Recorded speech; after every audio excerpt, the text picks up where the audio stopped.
जब तक जातियां टूटेंगी नहीं तो तब तक ये जो व्यवस्था है ये ऐसे ही कायम रहेगी। इसलिए हमें जातियों को तोड़ने पर काम करना चाहिए, हमें धर्म को तोड़ने पर काम करना चाहिए। एक तरफ गांधी जी चिल्ला रहे थे कि हिंदू हिंदू, और दूसरी तरफ जिन्ना चिल्ला रहा था मुस्लिम मुस्लिम, और इस चिल्लाने का नतीजा ये हुआ कि देश के टुकड़े करने पड़े। आज जो बीज मोदी और योगी बो रहे हैं इस देश के अंदर, उस बीज से बड़ी गहरी खाई इस देश के अंदर पैदा हो रही है। जब सम्राट अशोक का काल था तो इस देश में जो बुद्ध धर्म था वो अपने चरम पे था। हिंदू जो धर्म था वो उस समय शून्यता की तरफ था, हिंदू धर्म ना के बराबर था। नमस्कार साथियों, आप देख रहे हैं नेशनल दस्तक। जंतर मंतर पे एक प्रोटेस्ट किया जा रहा है, जन आंदोलन, धरना प्रदर्शन, हमारी मांगों को लेकर के। हमारी मांगे पूरी करे सरकार। तो सरकार से ये लोग 14 मांग को लेकर के यहाँ पे आए हैं। इस विषय पे क्या बताना चाहते हैं सर? क्या क्या है आपको 14? ये जो 14 मांगे हैं हमारी, उन 14 मांगों में हम लोग चाहते हैं कि भाई जो कोरोना पीड़ित जो लोग हैं उनको न्याय मिलना चाहिए। जो वैक्सीन से मौतें हुई हैं उनको भी मुआवजा मिलना चाहिए। इसके अलावा जो ईवीएम जो है उसको बैन करना चाहिए सरकार को। जो एमएसपी है उसकी गारंटी सभी फसलों को लेकर देनी चाहिए किसानों को। इसके अलावा जो 10 साल के जो डीजल वाहन हैं और जो पेट्रोल के 15 साल पुराने वाहन हैं जो सरकार ने जो बैन किए हैं वो एक बहुत ही खतरनाक नीति के तहत बंद किए हैं और ऑटो इंडस्ट्रीज़ के साथ मिलकर बंद किए हैं। तो उन सब चीज़ों पे हम चाहते हैं कि भाई सरकार को रिव्यू करना चाहिए और इन मांगों को सरकार ने हमारी मानना चाहिए। सर, आप लोग जो बोले हैं ईवीएम के बारे में, तो क्या आप लोग को ईवीएम पे विश्वास नहीं है? देखिए, ईवीएम पे इसलिए विश्वास नहीं है क्योंकि आज मोदी जी चिल्ला रहे हैं, पूरा देश चिल्ला रहा है कि भाई भारत चांद पर पहुंच गया। और चांद पे ऐसे नहीं पहुंचा है, वहाँ जो विक्रम जो रोवर है, जो लैंड रोवर है, वो वहाँ चल रहा है, वो वहाँ पर तस्वीर बना रहा है, बोला जी अशोक चिन्ह छाप रहा है। ऐसे में क्या आपको नज़र नहीं आता कि 3,80,000 किलोमीटर पे चांद के ऊपर जाके हमारा रोवर चलने लग रहा है और हम उसको पूरी तरह से हैंडल कर रहे हैं, मैनिपुलेट कर रहे हैं, यानी हम उसको कमांड दे रहे हैं यहाँ बैठे बैठे। जब 3,80,000 किलोमीटर पे कमांड दी जा सकती है तो दिल्ली के इलेक्शन कमीशन ऑफ इंडिया में बैठकर पूरे देश की ईवीएम को हैक किया जा सकता है। ये मेरा सवाल है।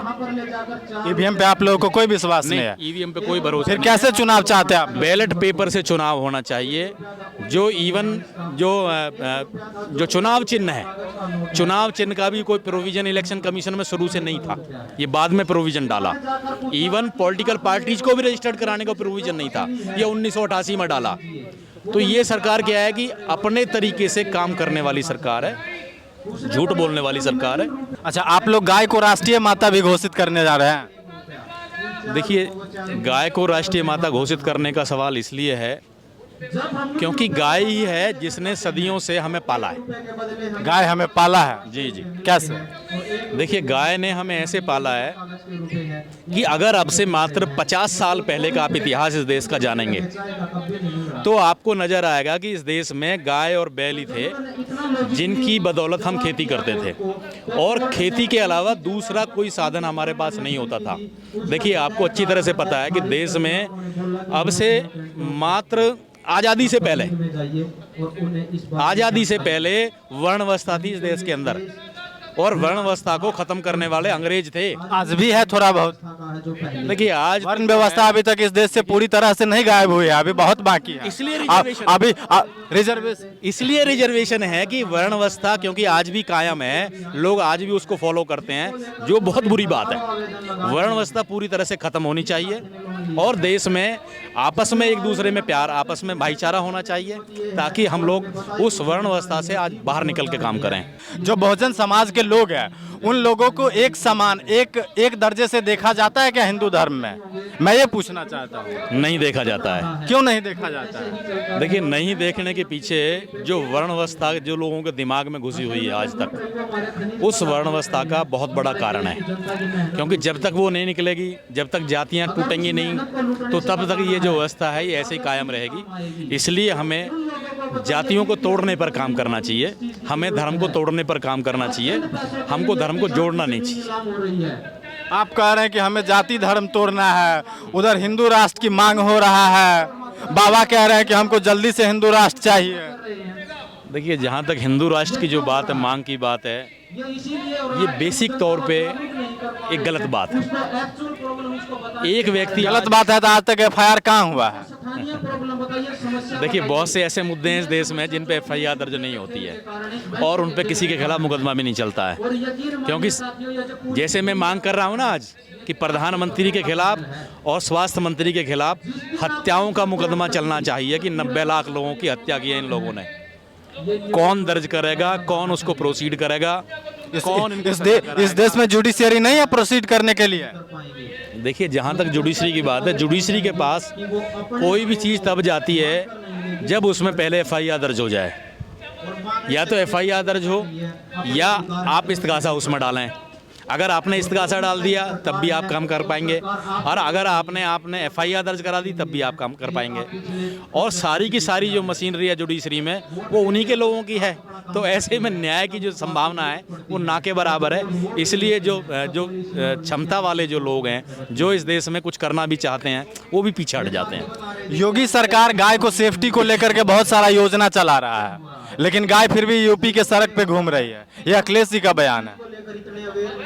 अखिलेश जी कोई गलत नहीं कह रहे हैं इस बारे में। देखिए, योजनाएं तो बहुत सी सरकार लेकर आती हैं, परंतु गाय को बचाने के लिए जहाँ तक योजनाओं की बात है, अगर सरकार में क्षमता होती, उत्तर प्रदेश सरकार की बात कह रहा हूँ विशेषकर, अगर क्षमता होती तो प्रदेश के अंदर से बूचड़ खाने तुरंत प्रभाव से बंद कर देता कि भाई आज के बाद उत्तर प्रदेश में बूचड़ खाने बंद नहीं चलेंगे। क्षमता नहीं है, झूठ बोलते हैं वो व्यक्ति।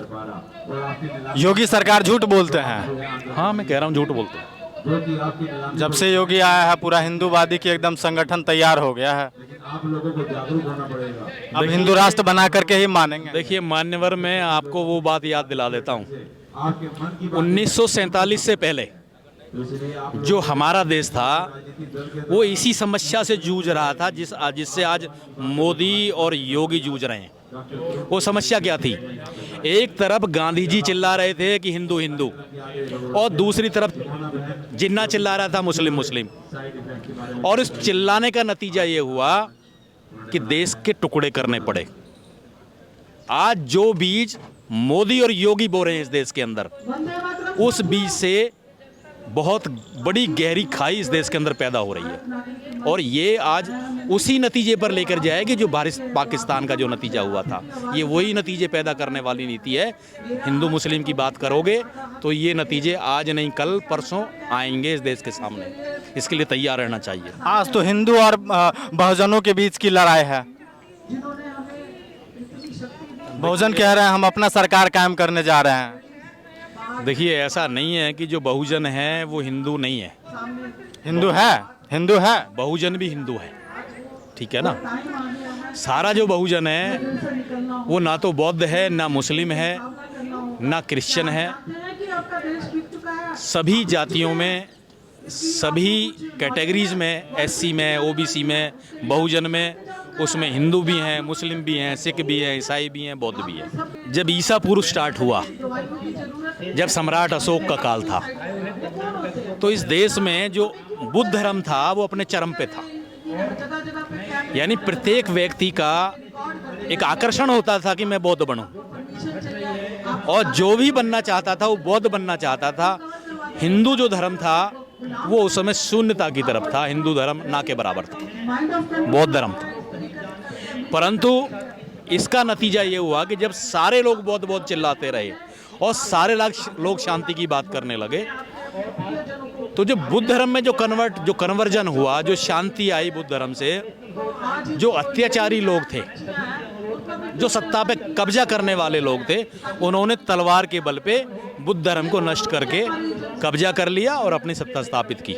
इस देश समय बुद्ध धर्म एक बार को तो नष्ट हो गया। देखिए, जब बौद्ध थे और दूसरे लोगों ने कब्जा किया तो बौद्धों का कत्ल करवाया गया, और जब इस देश में हिंदू थे और मुस्लिम आए तो मुस्लिमों ने हिंदुओं का कत्ल कराया।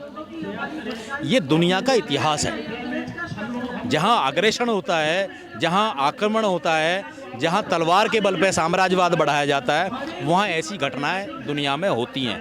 वो पहले भी होती थी, आज भी होती हैं। आप इंटीरियर गांवों में चले जाइए, देश के आदिवासी क्षेत्रों में चले जाइए, आज भी देश की इतनी बड़ी संख्या है जो अनपढ़ है, जो पढ़ना भी नहीं जानती, जो आज भी चिड़िया खा के अपना जीवन गुजर बसर करती। जो ईडब्ल्यूज की जो व्याख्या है ना, वो सही माने में सही तरीके से नहीं हुई। जो वाकई जिसको ज़रूरत है, जो वाकई इकोनॉमिक वीकर सेक्शन है, यानी जिसको आज तक कुछ नहीं मिला, उसकी तो गणना ही नहीं हुई है। उसकी पहले गणना होनी चाहिए। जो खाना बदोश हैं, जो आदिवासी लोग हैं, जो और दबे कुचले लोग हैं, उनकी गणना ही नहीं हुई है। पहले तो गणना करिए ना, उनकी गणना ही नहीं हुई है, पहले गणना करनी पड़ेगी। आज जो बेरोजगार हैं देश क्या में, जातीय जनगणना से सहमत है? हाँ बिल्कुल सहमत। जातीय जनगणना होनी चाहिए। उसका सबसे बड़ा नतीजा ये निकल के आएगा कि किसकी कितनी जाति है, उसको उस हिसाब से आरक्षण दिया जा सकता है, उसके लिए योजनाएं बनाई जा सकती हैं। और जो लोग इस देश में झूठ बोलने का काम कर रहे हैं तो मुश्किल से 2-3%, परंतु वो लोग झूठ बोल रहे हैं। विकास दिव्य कीर्ति सर कहते हैं जो सवर्णों ने इस देश में 100 साल आरक्षण का फायदा लिए हैं, 200 साल फायदा उठाए हैं, लेकिन अगर इस देश में SC ST OBC बहुजनों की जो आबादी वाले लोग हैं, उनको थोड़े टाइम के लिए अगर आरक्षण दिया जा रहा है तो कह रहा है कि ये बहुत बड़ा खतरा है ये आरक्षण। विकास दिव्य कीर्ति सर कहते हैं। देखो, विकास दिव्य कीर्ति जी बहुत अच्छी बात कहते हैं, और मैं बता दूं, और उनके लिए उनको झेलना भी पड़ता है। हाँ देखिए, उनको झेलना चाहिए, कोई बुरी बात नहीं है। आरक्षण इस भारत की नीड है, जरूरत है, आरक्षण होना ही चाहिए। और जब तक एक भी दबा कुचला रह जाता है तब तक आरक्षण जारी रहना चाहिए, ऐसा मेरा मानना है। आरक्षण खत्म नहीं होना चाहिए किसी भी कीमत पे। मैं आरक्षण का पूरी तरह से पक्षधर हूँ। और जो शरण जातियाँ हैं, उन्होंने हमेशा, मैं कहता हूँ 100 साल की बात नहीं कहूँ, हजारों सालों से जितनी भी चीज़ें हैं वो उनके ही काबू में रही हैं, उनके कब्जे में रही हैं, और उन्होंने पूरे देश को अपने हिसाब से चलाया है। तो सवर्ण जाति अब ये सब चीज छोड़ के क्या बहुजनों के अब देने का काम करेगी? देखिए, अधिकार तो, क्योंकि अब बहुजनों में जब बौद्धिक चेतना जागे, जब पढ़ने लिखने लोगे, तब तो अधिकार मांग रहे हैं। अब देखिए, अधिकार जो है ना छीने जाते हैं, प्यार से नहीं मिलते कभी भी। बाबा साहब अम्बेडकर ने अधिकार छीने थे, प्यार से नहीं लिए उन्होंने, वो छीन के आए थे। उनको तो लोग संसद में भी नहीं पहुंचाना चाहते थे, फिर भी चुन के आए, क्योंकि उस समय की मांग थी देश की, तो आए वो।